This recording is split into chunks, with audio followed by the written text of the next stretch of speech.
Hi friends, welcome to episode 77, the very last day of May.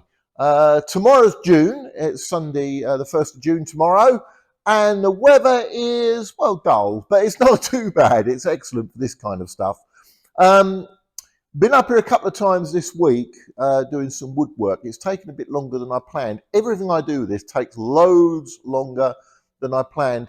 If you saw the last episode, episode 76, you'll notice that I've done the registration plate. And there was a little bit of debate online on our Facebook group about the positioning of those letters. And Brian Watkinson has kindly sent me some pictures which shows that's indeed correct. So today I'm going to be doing the woodwork on the RT, and hopefully if someone comes along, I'll get the front back on that RT. Stick around. Right, I know I really shouldn't set myself targets for getting this done, but I really wanted to get the front back on the bus by the end of May. And if you include the 1st of June, spoiler alert, I did actually manage to achieve it, and many thanks to the people that came along to help me. Right, so let's get into it, shall we?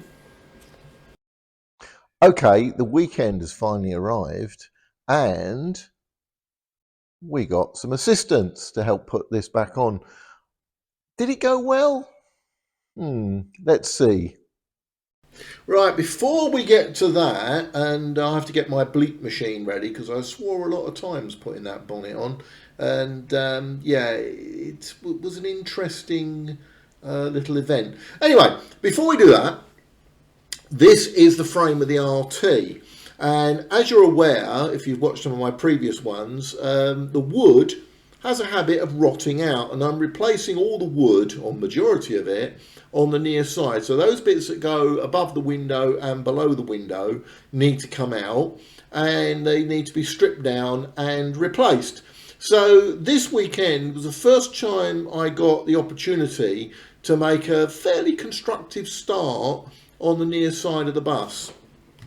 Right, so this bit is actually 4 pieces of wood. Now, I was hoping to save those little wooden blocks. Now, the little wooden blocks, they do 2 things really. They're part of the window support, and they also hold the Rexine panels on.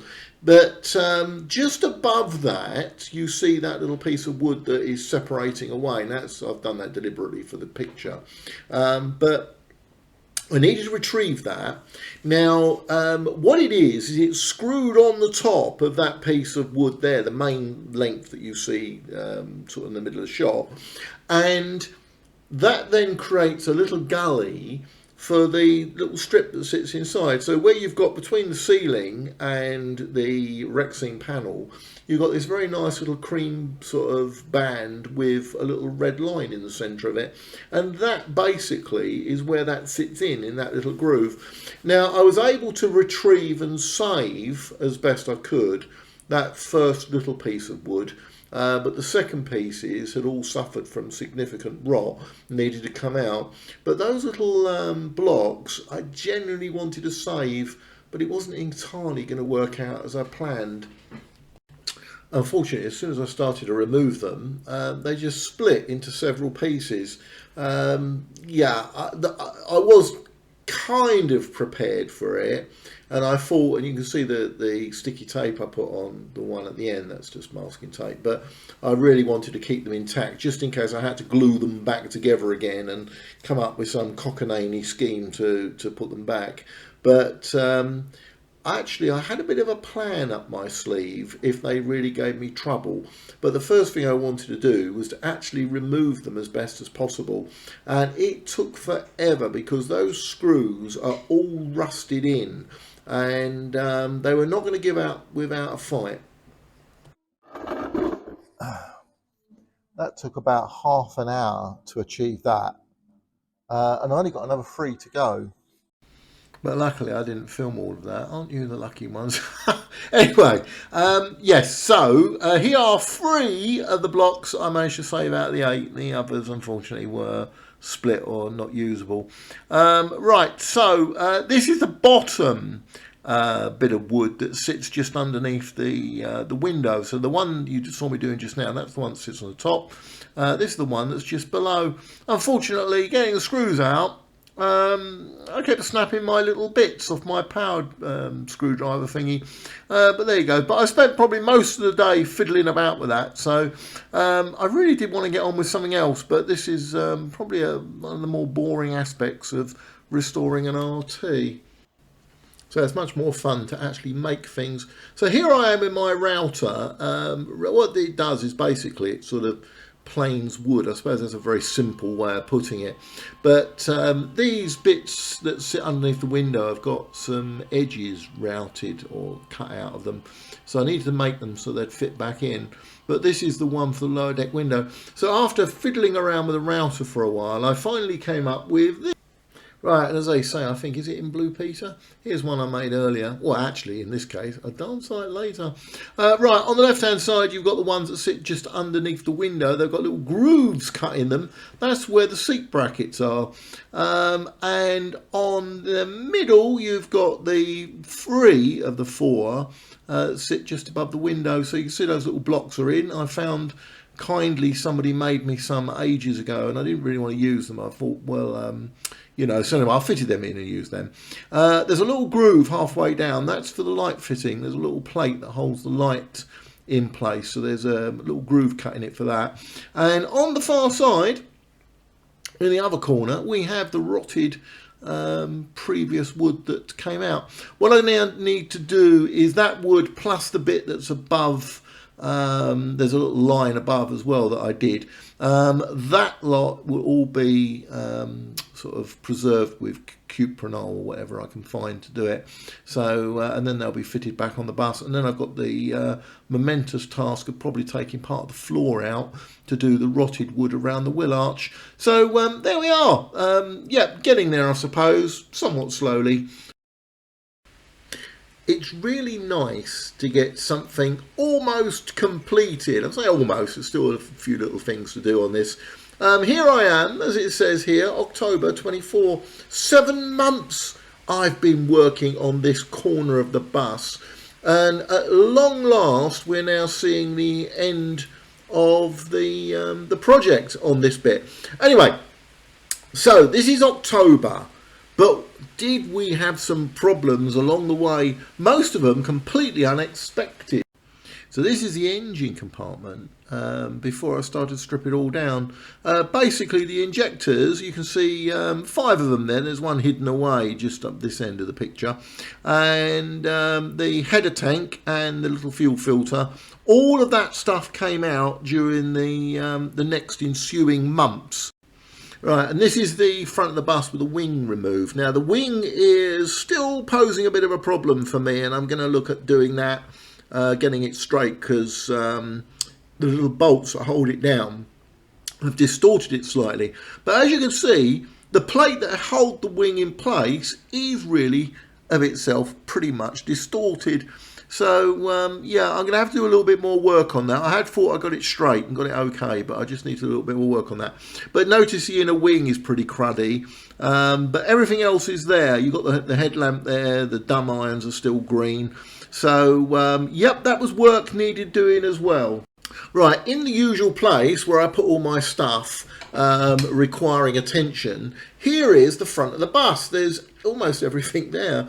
But later on, we were going to run into a few problems with a fuel system, and I'll come to that independently, but they will stick at the moment just with the bodywork. One of the first things I painted was this is the bonnet. See, inside of the bonnet, as you can see, it's quite a grimy area. Brian Watkinson said to me that the inside of the bonnets in London Transport days were never painted. They were just left in this sort of pink chromate primer, which you can just about see on the edges there. But this one, at some point, someone obviously sort of thought, well, we'll paint the inside. So I copied that and painted it again. So here it is. On the right hand side, all nicely painted.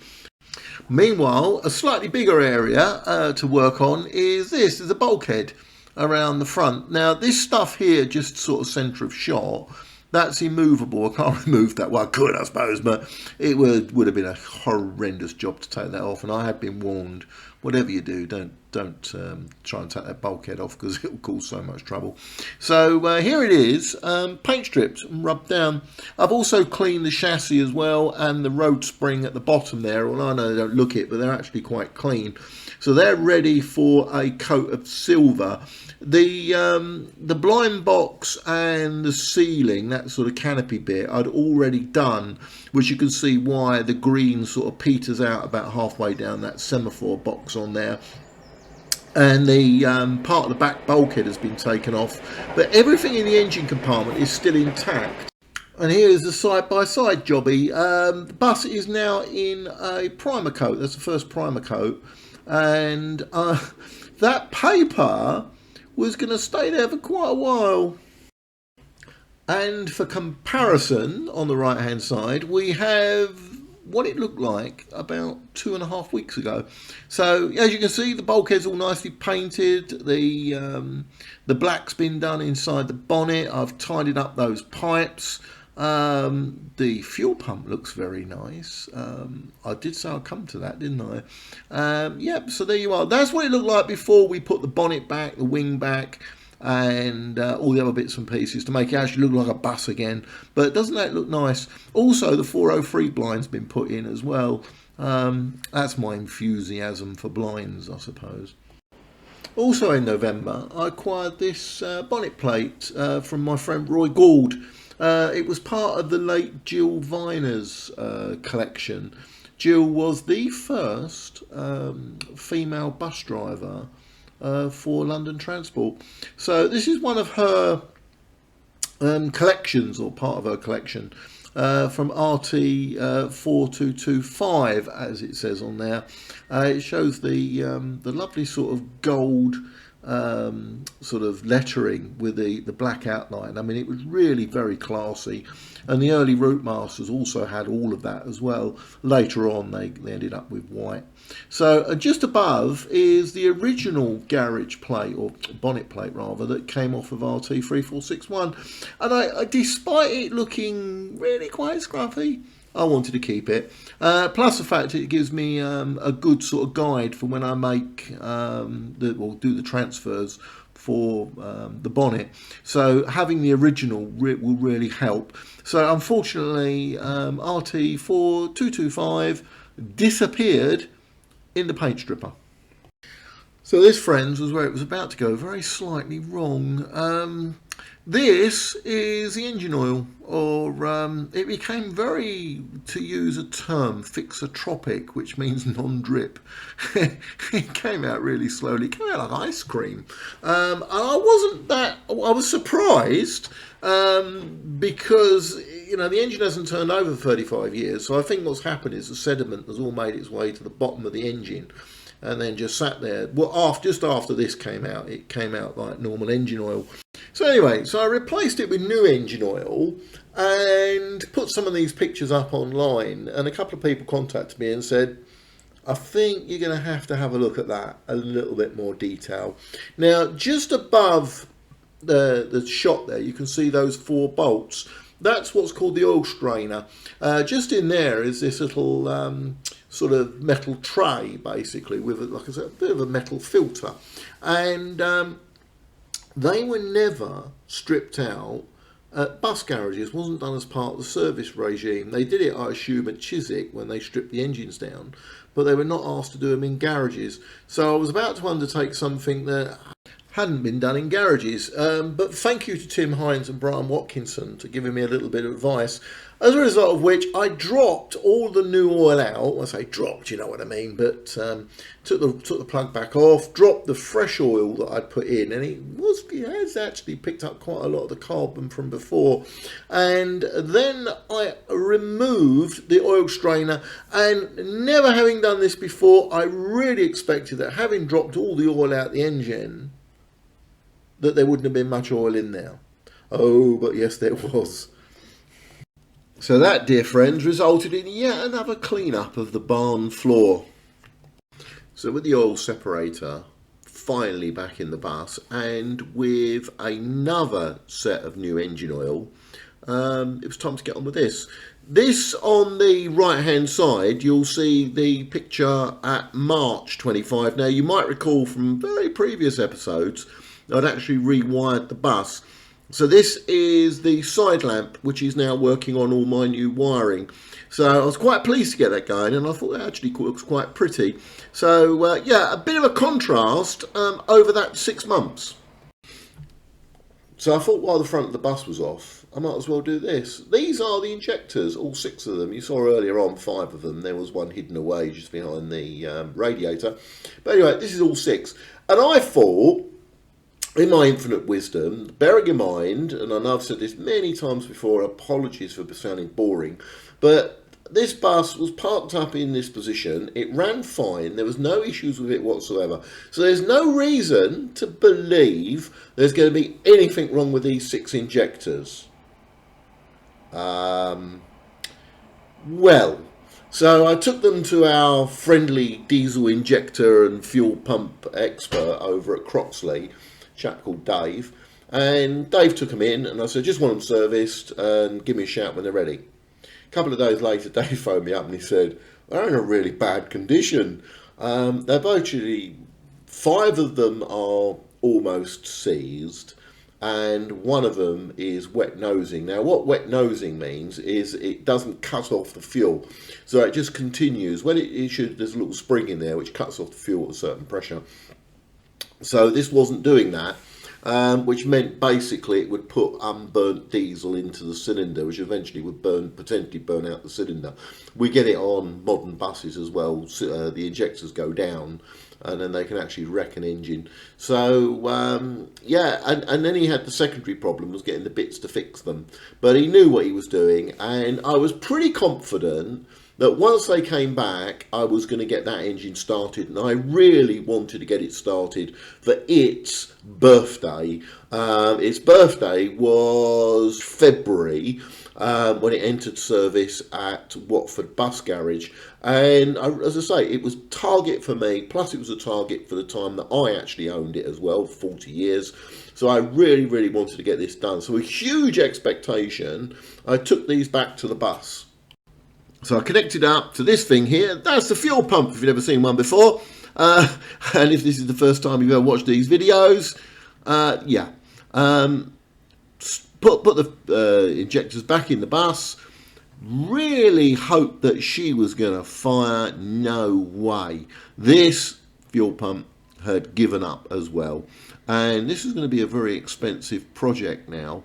Now, I was a bit concerned, because if you have a look here, you've got all these little valves. And I had some suggestions. Some people said spray some diesel in there, spray some oil in there, gently move them up and down and stuff. So I contacted Dave at Diesel Fuel Injection Services, who did the injectors, and he said, whatever you do, under no circumstances, try and interfere with those valves. Your best bet is to take it off and bring it into me, and I'll fix it for you. So off it popped, down to Dave in Croxley. So there we are, there's the space where it was originally, revealing this number, 11022, which I think is the number of the block. There's also a different number on the head as well, but I assume that that's actually the block number. So, yep, there we are. So, off to Dave it goes. So I get a call from Dave to say, you know your injectors were bad? Well, the fuel pump is bad as well. And what it had done, it had actually rusted up. Now, these are Dave's pictures, so I'm very credit to Dave for that. But he took the whole thing apart, and there's all the valves you can see in that that 6 compartment at the front, says front. Then you've got the camshaft, which is sitting just above it. And yeah, and the governor and all the other little bits and pieces that go with it. Now, I'll be honest with you, he does a really, really good job. So if you were looking for a fuel pump for a restored bus, contact Dave at Diesel Fuel Injection Services. It's not a paid-for advert, but he's done a superb job with this. And yeah, this is what it looks like after all the hard work. So with the pump back and refitted, it was now time to see if, after all of this effort, it actually restarts. Now, I'm very grateful to Mark Davis, the owner of RM158, who happened to be hanging around at the wrong time, and then got pushed into helping me out with this. This is an abridged video. The full thing is in episode 72 if you want to go back, and you'll actually see this in episode 72. So here is take number 1. Right, okay, Mark, off you go. Right, fire it up. Fire in the hole. Well, go on, mate.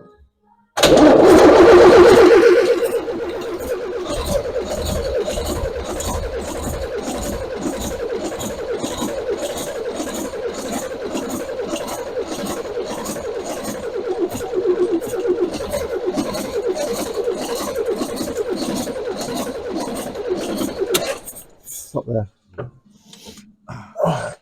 Okay, I've got the throttle linkage now. Right. Off you go, Mark. Operating pedal Yep, down again. yeah, operating pedal down. Right. Fire away. Yep.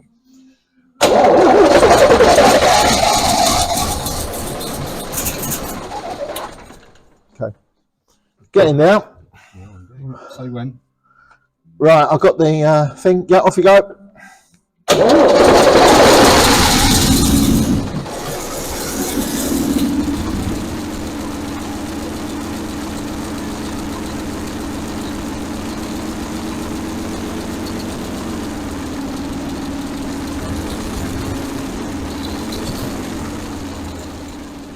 So right, an absolutely momentous moment to get that bus started up. Although the excitement of getting it restarted was kind of mitigated against me having my hand down the side of the engine, and it started to get very warm down there.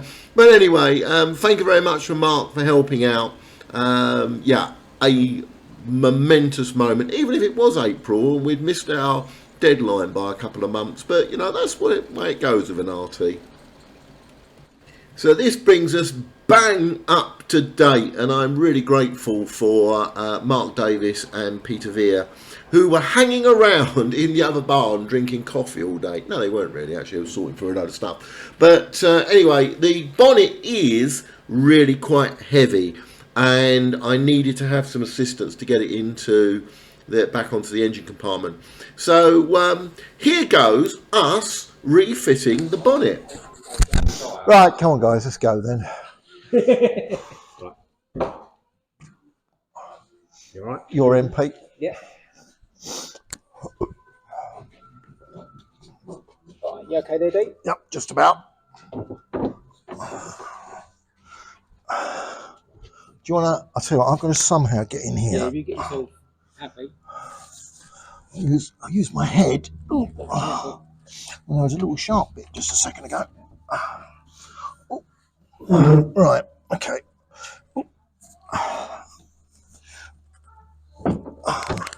You okay?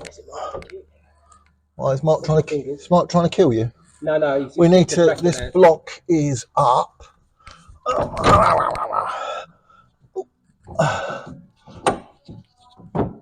Right, okay. Right, slide your end down. Trying to get the bracket round. That's it. Down. Maybe I shouldn't have tightened that up, perhaps. What do you think? Hang on, no, it's down, it's down. Just a little wiggle. That needs to go further to the back. It's probably where we've adjusted it. It's only slight, isn't it? Yeah. Looking at my angle, you need to go about 5mm back.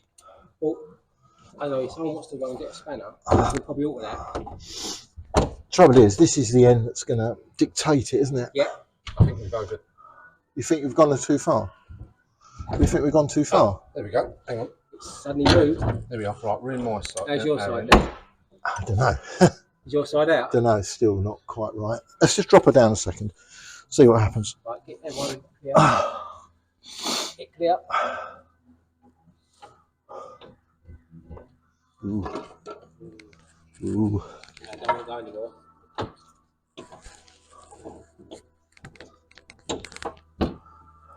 I think it's on that Caught on the bottom. back. The bracket's caught on the back of the tape. Pop that now.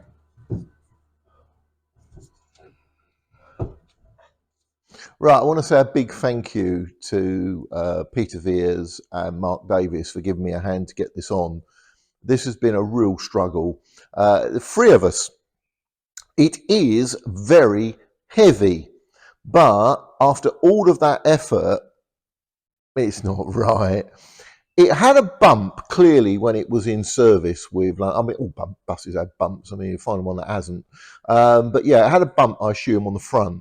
And the radiator is slightly askew, which doesn't line up with the bonnet and the bottom plate. Now, I kind of knew that, and we looked at it, Roy and I, a long while back, and we judged that it had quite a hard smack on the front dumb iron, which had distorted the front part of the chassis. Must have been a real heavy bang, and as a result of which the radiator doesn't fit right. And what's happened is it's been like this for a long while, because this bonnet has chunted away and chipped a section of the radiator out, and they're quite tough. Now, the actual bonnet itself, I think, is a fairly new one. I'll say new. It's sort of fitted towards the end of the vehicle's life, because it was in a remarkably good condition. So I'm wondering whether the bump that caused the radiator to distort was the reason why they actually changed this this bonnet. But anyway, it is what it is. I'm not happy with it. I'm going to have to fiddle about to try and get it straight. There is some adjustments that you can do on them. We spent ages. We took this off twice yesterday to try and do those adjustments, and that just didn't work either. So anyway, I don't know. I think we give it a little bit, give it a rest over the weekend, and then I'll come back and have a think about it. So it's certainly a project, but it does mean I'm not going to be able to get the wing back on, because I keep needing to step into that gap in there to reposition this. So I can't put the wing on at this moment in time until I'm satisfied that we've got the bonnet in the best possible position. It may not be right overall. It may have to just be...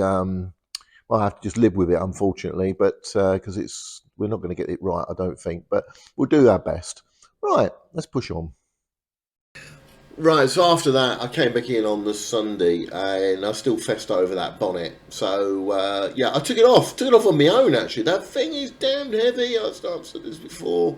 It was really quite heavy, but I took it off. There was no one around, and I thought, damn it, I'll do it myself. Anyway, yeah. So as you can see, this is it back together again. So the bonnet's on, the little plate is in, and the wing is on. The wing was going to pose a little bit of a problem because I just wasn't happy. I went home on the 1st of June on that Sunday, and I was fessing over that wing. I wasn't very happy with it, so I've got to come back and have a little further play with it. So I got that in another edition. But there we are. I mean, you know, a lot of work. It doesn't look like it, but it's a colossal amount of work, and it's really good to get to this milestone. Right, so I'll wrap this with me fitting the wing on a Sunday afternoon. So thank you very much for watching. I look forward to putting another one together next week. Hopefully at some point. I'm gathering some very nice pictures of the RT in service, and thank you very much to John Parkin for sending me a load over today, funnily enough, of my RT in Croydon. So thank you very much to John. So I'll finish with this, me working on this, and a little insert picture of my RT in Wallington in 1977. So thanks very much for watching, and look forward to doing the next one next time.